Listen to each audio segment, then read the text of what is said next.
Hi, I'm Jeffrey Roach, Chief Economist for LPL Financial, with a few key charts to explain what we know about the current macro landscape. First, it's not all doom and gloom.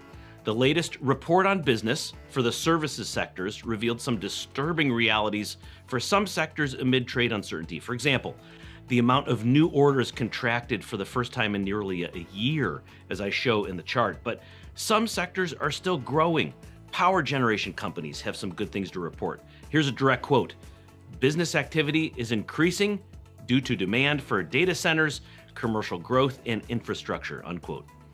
Tariff impacts are likely elevating prices paid by services sector companies, with the prices index hitting its highest level since November 2022. And that was when annual inflation rose to 7.1%.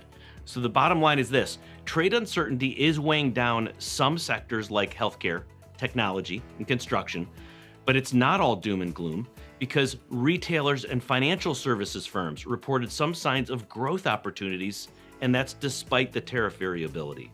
Given the wide dispersion in sector outlooks, investors should allocate wisely. Second, inflation is likely at its near-term lows.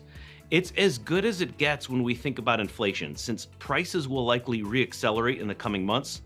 But here are some highlights. Headline inflation decelerated to 2.1% annually, and that's the lowest print for this year.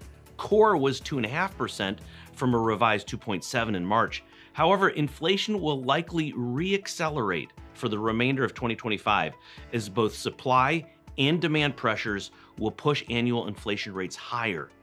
The savings rate rose to 4.9%, the highest in a year, as incomes grew faster than spending.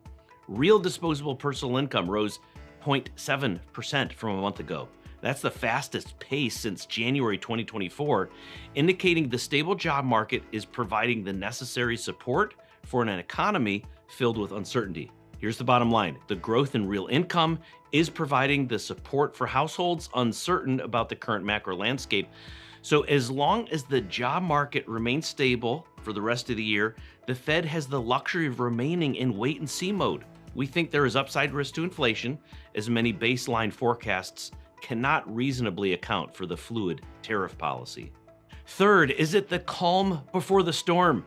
In the latest Fed Beige Book, businesses reported plans to increase tariff-related costs within 3 months. That's a direct quote. Now, granted, there's a lot of uncertainty with that threat, but here are some highlights from the June Beige Book, which provides investors with some business insights on industries across the country. We heard that all Fed districts described lower demand for labor, citing declining hours worked and overtime, hiring pauses, and staff reduction plans. So we should expect to see lower payroll numbers in the coming months if we do not get more clarity. And by the way, this report is based on information collected on or before May 23rd, so this does not include the whiplash from the various court rulings.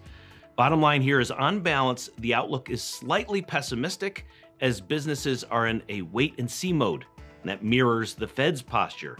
As a result, growth in the coming months will likely be muted. Well, that's all for now. If you want more insights on global market trends, follow us on social media, and take care.